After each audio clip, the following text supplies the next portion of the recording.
British advanced pain clinic, నొప్పి మాయం, surgery దూరం. For appointments 9155556563. పెట్టాలంటే బెంబేలెత్తుతున్న బాలీవుడ్ పుష్ప 2 ఒక క్రేజ్ని చూసి. నిన్న జరిగిన ఈవెంట్ ఇలాంటి ఈవెంట్ కూడా కాదు. పుష్ప 2 ట్రైలర్ లాంచ్ ఈవెంట్కి 12 లక్షల మంది పైగా, అది కూడా మన తెలుగు స్టేట్స్లో కూడా కాదు, ఎక్కడో పాట్నాలో షారూఖ్ ఖాన్ ఈవెంట్ జరిగింది. ఇది కొన్ని సంవత్సరాల క్రితం. ఆ తర్వాత అన్ని సంవత్సరాల తర్వాత మళ్ళీ జరగడం పుష్ప 2నే. ఇలాంటి క్రేజ్ మన ఒక తెలుగు ఇండస్ట్రీకే ఒక గర్వకారణంగా అనిపిస్తుంది. దీని గురించి మీరేమంటారు? అంటే మనం ఈ మధ్య తెలుగు సినిమాలకు సంబంధించినటువంటి ఈవెంట్స్ బాంబేలో జరిగినాయి కానీ బాంబే దాటి జరగటం అనేది లక్నోలో జరిగింది మొన్న ఒక ఈవెంట్. Game changer. తర్వాత ఇది పాట్నాలో జరిగిన ఈవెంట్ బీభత్సమైన స్థాయిలో జరిగింది. ఈ బీభత్సం అనేది వాళ్ళు ట్రైలర్లో కూడా చూపించారు. ట్రైలర్ కూడా అదే రేంజ్లో ఉంది. ట్రైలర్ ఏ రేంజ్లో ఉందో సినిమా మీద ఎక్స్పెక్టేషన్స్ ఆ రేంజ్లో ఉన్నాయి. సో ఆ ఎక్స్పెక్టేషన్స్ని మీట్ అయ్యేలాగా ఈవెంట్ జరిగింది. కాబట్టి ఇవన్నీ మ్యాచింగ్ అయిపోయి రేపు ఏ మ్యాజిక్ ఫిగర్ని అది బయటకు తీసుకొస్తుంది అనేటువంటి విషయంలో భయపడుతున్నారు. ఇందాక మీరు అన్నారు బాలీవుడ్ బెంబేలెత్తుతోంది అని. బాలీవుడ్ బెంబేలెత్తుతోంది ఆ ఫిగర్స్ గురించి. ఓకే, ఇప్పటికే ఆల్రెడీ ఒక 1500 కోట్లతో ఒక మార్క్ సెట్ చేసి ఉన్నారు అక్కడ. ఏది? రాజమౌళి అండ్ ప్రభాస్. బాహుబలి. ఇప్పుడు రాజమౌళి, బాహుబలి, ప్రభాస్, దీన్ని సుకుమార్, పుష్ప, బన్నీ అనేది రీప్లేస్ చేస్తుందా అనేది చర్చ. అంటే ఇక్కడి నుంచి ఆ సినిమా, అందులో ఒక డైలాగ్ ఉంది. ఈ మధ్యకాలంలో బాగా పాపులర్ అయినటువంటి బన్నీ డైలాగ్, అది అన్స్టాపబుల్లో. అంటే ఎవరు పోటీ అనుకుంటున్నావు నువ్వు అని అడిగాడు ఆయన, బాలకృష్ణ గారు. అడిగితే దానికి ఈయన లేదు నాకు నేనే పోటీ, నాతో నాకే పోటీ అన్న లెవెల్లో ఒక డైలాగ్ వేసాడు. అవును. సో ఇప్పుడు ఈ డైలాగ్ని ఇక్కడికి పట్టుకొస్తాయి, ఈ సీన్లోకి పట్టుకొస్తాయి. ఈ సినిమాతో ఒక కొత్త బెంచ్ మార్క్ సెట్ చేసేటువంటి ప్రయత్నంలో మాత్రమే కాదు, తన పాన్ ఇండియా మార్కెట్ని స్థిరీకరించుకునే పనిలో ఉన్నాడు ఆయన, బన్నీ. ఆ స్థిరీకరణ జరిగితే దానికోసం సుకుమార్ కూడా వెయిటింగ్. సో రాజమౌళితో సంబంధం లేకుండా పాన్ ఇండియా మార్కెట్లోకి ఎంటర్ కావడం మాత్రమే కాదు, అంటే ఇప్పటివరకు ఎంటర్ అయిన వాళ్ళందరూ రాజమౌళి చేయి పట్టుకుని వెళ్ళిన వాళ్ళే పాన్ ఇండియా మార్కెట్లోకి. రామ్ చరణ్ కావచ్చు, ఎన్టీఆర్ కావచ్చు, ప్రభాస్ కావచ్చు. రాజమౌళితో సంబంధం లేకుండా అక్కడికి ఎంటర్ అయ్యి దాంతోపాటు గ్లోబల్ మార్కెట్లోకి ఎంటర్ అయ్యేటువంటి ఒక ప్రయత్నం చేసినటువంటి హీరోగా బన్నీ ఒక రికార్డు క్రియేట్ చేయబోతున్నాడు. ఆల్రెడీ పుష్ప 1తో ఒక రికార్డు క్రియేట్ చేశాడు అతను. ఏది? మొదటి జాతీయ ఉత్తమ నటుడు పురస్కారం అందుకుని. అయితే పుష్ప 1ని మించి ఉంది ఇది. ట్రైలర్ చూస్తే డెఫినెట్గా దానికంటే మించి ఉంది అని ఎందుకు చెప్తున్నానంటే, దానికి తెలుగు మార్కెట్లో డివైడ్ టాక్ వచ్చింది పుష్ప 1కి. అవును. అయితే హిందీ మార్కెట్లో అది గెయిన్ అయింది. హిందీ మార్కెట్లో గెయిన్ అవ్వటం అనేది దాని సక్సెస్. అలా పాన్ ఇండియా మార్కెట్లోకి మొదటి సినిమాతోనే ఒక అద్భుతమైన ఎంట్రీ సాధించాడు అతను. ఎప్పుడైతే అది హిందీలో రిసెప్షన్ బాగుందో తెలుగులో మార్కెట్ సెట్ అయింది పుష్ప 1కి. ఆ డివైడ్ టాక్ పక్కకి వెళ్ళిపోయింది. తర్వాత దానికి ఒక రకమైనటువంటి ఇంటర్నేషనల్ మార్కెట్ క్రియేట్ అయింది. మీరు చూస్తే అనేక దేశాల నుంచి ఆ పాటకి డ్యాన్స్ చేస్తూ మూమెంట్స్ మనకి సోషల్ మీడియాలో వీడియోస్ రూపంలో అందరూ పెట్టారు, రీల్స్ చేశారు, విపరీతంగా పోస్ట్ అయినాయి. దాన్ని బట్టి దాని రిసెప్షన్ ఏ లెవెల్లో ఉందో అర్థమైంది మనకి. ఇప్పుడు ఆ ప్లాట్ఫామ్ మీద 2 వస్తుంది. కాబట్టి అవన్నీ రెక్టిఫై చేసుకుని వచ్చాడు ఆయన సుకుమార్. అంటే పార్ట్ 1 మీద వచ్చినటువంటి ఈ డివైడ్ టాక్ దగ్గర నుంచి మొదలు పెడితే ప్రతిదీ చూసుకుని దాన్ని అటువంటి ఇబ్బందులు ఇందులో రాకూడదు అనేది సెట్ చేసుకుని దానికి టైం తీసుకున్నాడు. అది ఇంత కష్టపడుతున్నాడు ఇతను, ఏమిటి ఏ లెవెల్లో ఉండబోతోంది అనేటువంటి రకరకాల సందేహాలకి సమాధానం చెప్పింది అది ట్రైలర్. ఇంతకుముందు టీజర్లు వదిలేరు వాళ్ళు, అవేవి కూడా ఈ లెవెల్ ప్రామిసింగ్గా లేవు. కానీ నిన్న పాట్నాలో వాళ్ళు అన్ని లక్షల మంది మధ్య రిలీజ్ చేసినటువంటి ట్రైలర్ ఆ ఈవెంట్కి ఏమాత్రమూ తగ్గలేదు. అది నిజంగా ఏమాత్రమూ తగ్గలేదు. అది డెఫినెట్గా ప్రవోకింగ్గా ఉంది, చాలా రెచ్చగొట్టే విధంగా ఉంది. ఈ సినిమా తక్షణం చూడాలనేటువంటి ఒక మూడ్ క్రియేట్ చేసేదిగా ఉంది. అది దాని success. So Allu Arjun conquer చేయబోతున్నాడు అనే ఒక కాన్ఫిడెన్స్ని ఇచ్చింది ఫ్యాన్స్కి మాత్రమే కాదు, ఆడియన్స్కి కూడా. ఇది భయాన్ని రేగెత్తించింది. మీరు ఇందాక అన్నట్టుగా బాలీవుడ్లో ఇంకొక జంట వచ్చేస్తుంది, ఇంకో డైరెక్టర్ వచ్చేస్తున్నాడు, ఇంకో హీరో వచ్చేస్తున్నాడు, ఏంటి పరిస్థితి అని. కాబట్టి అదైతే సెట్ అయిపోయింది పుష్ప 2కి. ఇప్పుడు నేను ఒక విషయం అడుగుదాం అనుకున్నాను సార్. బాలీవుడ్ ఇలాంటి హై రేంజ్ మూవీస్ కానీ లేకపోతే ఇంత యాంటిసిపేటెడ్ అందరికీ నచ్చే ఒక యూనివర్సల్ కాన్సెప్ట్ని తీయలేకపోవడానికి గల రీజన్స్ ఏంటి? అక్కడ మనం సక్సెస్ కావడానికి గల రీజన్స్ ఏంటి? అంటే వాళ్ళు చేశారు కదా గతంలో, కానీ అందరికీ నచ్చలేదు కదా. ఎందుకు నచ్చలేదు? డాన్ సినిమా తెలుగు రాష్ట్రాల్లో మచిలీపట్నం లాంటి చోట్ల కూడా 100 రోజులు ఆడింది కదా. అది ఒకప్పుడు, కానీ ఇప్పుడే ఆడుతుంది కదా. ఆడింది, వాళ్ళ మ్యాజిక్ వర్కౌట్ అయింది ఇక్కడ కూడా.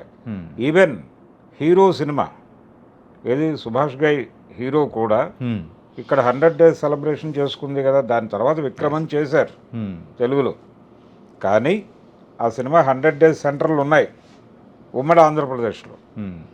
కాబట్టి హిందీ సినిమాని మన వాళ్ళు చూడలేదు అనేది కరెక్ట్ కాదు, కానీ వాళ్ళు జాతీయ మార్కెట్ని రూల్ చేశారు ఒకప్పుడు. అదే వాళ్ళ స్ట్రాంగ్ పాయింట్ కదా. అంటే తెలుగు సినిమా తెలుగు మార్కెట్ వరకే పరిమితమై ఉంది. అప్పుడు హిందీ సినిమాకి నేషనల్ మార్కెట్ ఉంది, దీంతోపాటు వాళ్ళకి అబ్రాడ్ మార్కెట్ కూడా ఉండేది. అలాగే తమిళ సినిమాకి సౌత్ మార్కెట్ ఉండేది, తెలుగు సినిమాకి కేవలం తెలుగు మార్కెట్టే ఉండేది. అందుకనే ఎన్టీ రామారావు గారికి ఇచ్చే రెమ్యూనరేషన్ కన్నా ఎంజీఆర్కి ఇచ్చే రెమ్యూనరేషన్ ఎక్కువ ఉండేది. ఎంజీఆర్కి ఇచ్చే రెమ్యూనరేషన్ కన్నా అమితాబ్కి ఇచ్చే రెమ్యూనరేషన్ ఇంకా ఎక్కువ ఉండేది. ఈ రెమ్యూనరేషన్ డిసైడ్ చేసింది మార్కెట్టే. తెలుగు సినిమా తెలుగు రాష్ట్రాల నుంచి బయటకు వెళ్ళటం అనేది మొదలైంది ఎన్టీఆర్తో. ఏ సినిమా అది? ఆయన చేసినటువంటి అంటే విశ్వేశ్వరరావు గారి బ్యానర్లో దేశోద్ధారకులు అనే సినిమా చేశాడు ఆయన. అది ఆయనకి మొదటి సోషల్ కలర్ సినిమా. ఎందుకు కలర్లో చేస్తున్నావు సినిమా, అనవసరంగా పెద్ద పెద్ద సెట్లు వేస్తున్నావు, బాంబే నుంచి టైలర్లను తీసుకొచ్చి బట్టలు కుట్టిస్తున్నావు, ఎందుకు వచ్చిన ఖర్చు, ఇదంతా రిటర్న్స్ రాదు నీకు అన్నాడు ఆయన. ఎన్టీఆర్ లేదు, నా వ్యూహం వేరే ఉంది, మీరు మాట్లాడకండి అన్నాడు ఆయన. అది కొంచెం లావిష్గా చేశారు ఆ సినిమాని.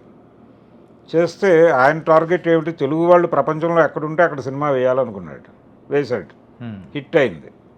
జనరల్గా ఎన్టీఆర్ సినిమాకి వచ్చే రెవెన్యూ కంటే ఎక్కువ డబ్బులు కలెక్ట్ చేసింది అది.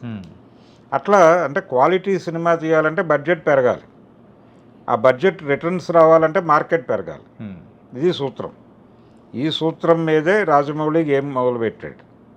మొదలుపెట్టి ముందు ఇండస్ట్రీలో తనకి కాన్ఫిడెన్స్ రావాలి, తన మీద కాన్ఫిడెన్స్ రావాలి ఇండస్ట్రీకి. అందుకని ఒక టెస్ట్ డ్రైవ్ చేశాడు ఆయన, అదే మగధీర. మగధీర సక్సెస్తో ఆయన ప్రూవ్ చేసుకున్నాడు, అంటే ఈ స్కేల్ సినిమా నేను చేయగలను అని. అక్కడి నుంచి దాన్ని పునాదిగా పెట్టుకుని బాహుబలికి వెళ్ళాడు ఆయన. బాహుబలి ఎందుకు వెళ్ళాడంటే మీరు ఇందాక అన్నారు యూనివర్సల్ సబ్జెక్ట్ అని. అందుకని మొత్తం ఆయన నేషనల్ మార్కెట్ని దృష్టిలో పెట్టుకుని ఒక జానపద కథతో వెళదాం అనుకున్నాడు. ఆ జానపద కథ వర్కౌట్ అయింది ఆయనకి. దానికి కూడా ఒక పాత తెలుగు సినిమా పునాది ఉంది బాహుబలికి కూడా. ఎన్టీఆర్ జయసింహ సినిమానే బాహుబలి. ఓకే. ఎన్టీ రామారావు గారి సొంత బ్యానర్లో వచ్చిన 3వ సినిమా జయసింహ. అదే కథని కొంచెం మార్పులు చేసి బాహుబలి అన్నారు, జనం చూశారు. అది పాన్ ఇండియా మార్కెట్ క్రియేట్ చేసింది. అయితే హిందీ మార్కెట్ని కాంకర్ చేసే కార్యక్రమం మన వాళ్ళు 50ల నుంచి చేస్తూనే ఉన్నారు నిరంతరం. అంటే పాతాళ భైరవ్ సినిమా వెళ్ళింది అక్కడికి, బాగానే డబ్బులు చేసుకుంది, అయిపోయింది. తర్వాత భానుమతి ఇప్పుడు శత జయంతి సంవత్సరంలో ఉంది ఆవిడ. భానుమతి గారి శత జయంతి సంవత్సరంలో ఉన్నాం మనం ఇప్పుడు. ఆవిడ డైరెక్ట్ చేసినటువంటి సినిమా చండీరాణి 53లో వచ్చింది అది. అది ఎన్టీఆర్ హీరోనే. ఆ సినిమా హిందీలో చేశారు, తెలుగు తమిళ్ హిందీలో చేశారు. అది హిందీ మార్కెట్లోకి వెళ్ళింది సినిమా. ఇక్కడ ఘంటసాల గారు పాడారు, అక్కడ తలత్ మహమూద్ పాడారు, పాటలు హిట్టే. ఆ తర్వాత పాన్ ఇండియా లెవెల్లో సినిమాలు చేయటం అనేది ఎందువలనో తగ్గింది, పట్టించుకోలేదు. అయితే మన డైరెక్టర్లు వెళ్ళారు అక్కడ, ఇక్కడ నుంచి డైరెక్టర్లు వెళ్ళి తెలుగు సినిమా రీమేక్స్ చేసేవాళ్ళు అక్కడ. తాతినేని రామారావు గారు, కె బాపయ్య గారు, వీళ్ళకంటే ముందు తాతినేని ప్రకాశ్రావు గారు, వీళ్ళందరూ, ఎల్వి ప్రసాద్ గారు కూడా, ఎల్వి ప్రసాద్ గారు, అవును, వీళ్ళందరూ బాంబేలో రూల్ చేశారు ఒక రకంగా. అయితే వీళ్ళు రూల్ చేసింది తెలుగు రీమేకులతో. అలా కాకుండా ఒకే సబ్జెక్ట్తో టోటల్ మార్కెట్ని గ్రాప్ చేయటం అనే ప్రోగ్రాము కాన్షియస్గా మొదలు కాలేదు. కాబట్టి ఇప్పుడు మార్కెట్ అనేది అన్నిటికీ అవసరం అయిపోయింది. దీని ద్వారా హిందీ వాళ్ళు నేర్చుకున్నది ఏంటంటే, బాలీవుడ్ ఇండస్ట్రీ నేర్చుకున్న గుణపాఠం ఏమిటంటే, వీళ్ళు ఎలా కింద నుంచి పైకి వస్తున్నారో మనం కూడా అలా పైనుంచి కిందకి వెళ్ళాలి అనేది వాళ్ళకి అర్థమైంది. అంటే అందుకని అట్లీ డైరెక్టర్గా తీసుకున్నాడు ఆయన, షారుఖ్ ఖాన్ నయనతారను హీరోయిన్గా పెట్టుకున్నారు. ఇది జరుగుతోంది. నాగార్జునకి వాళ్ళు ప్లేస్ ఇస్తున్నారు. ఇంకొక తెలుగు హీరోని తన సినిమాలో అకామిడేట్ చేయడానికి ప్రయత్నాలు చేసుకుంటున్నారు, ఇక్కడ ఉన్న మార్కెట్ని అక్వైర్ చేసుకోవడానికని. అంతే. అంటే మార్కెట్కు ఉన్నటువంటి గోడలు బద్దలైపోయినాయి. ఓకే. ఇప్పుడు ఎవరైనా ఒక సినిమా ఇప్పుడు కృష్ణానగర్లో ఒక జూనియర్ ఆర్టిస్ట్ ఉంటాడు, అతను ఒక పాన్ ఇండియా సినిమాలో అనుకోకుండా బుక్ అయిపోయి తన పర్ఫార్మెన్స్తో అట్రాక్ట్ చేశాడు అనుకోండి ఆడియన్స్ని. అంటే ఒక రికగ్నైజేషన్ సంపాదించుకుంటే ఈ సినిమా గ్లోబల్ మార్కెట్లోకి వెళ్తే వెళ్ళదు అని లేదు, వెళ్ళొచ్చు, వెళ్ళే ఛాన్స్ ఉంది. నేను చెప్పేది జానపద కథలాగా అనిపించినప్పటికీ ఇది వరల్డ్ మార్కెట్లోకి ఎంటర్ అయిపోయి ఈ కృష్ణానగర్లో పడుకున్నటువంటి ఆర్టిస్టు ఒక హాలీవుడ్ డైరెక్టర్ కళ్ళల్లో పడవచ్చు, ఒక హాలీవుడ్ ప్రొడక్షన్ హౌస్ కళ్ళల్లో పడవచ్చు. అక్కడ కూడా అంటే ఈ కాస్టింగ్ డైరెక్టర్లు ఉంటారు కదా, వాళ్ళ కళ్ళల్లో పడవచ్చు. పడి ఇతనికి ఫోన్ రావచ్చు ఒక హాలీవుడ్ ప్రొడక్షన్ హౌస్ నుంచి, రాదని గ్యారంటీ లేదు. ప్రపంచం అలా మారింది. ఇప్పుడు గ్లోబల్ మార్కెట్లోకి ఎంటర్ అయింది తెలుగు సినిమా. కాబట్టి ఇక్కడ అడ్డుగోడలు లేవు, ఏ రకమైనటువంటి బ్యారియర్స్ లేవు, ఇప్పుడు అన్నీ బద్దలైపోయినాయి. సో ఎవరైనా అంటే సినిమా అనేది 3 భాగాలుగా మారిపోయింది, 3 డివిజన్స్లోకి వచ్చింది. 3 డివిజన్స్ ఏమిటంటే local market cinema, pan India cinema, global cinema, అంతే.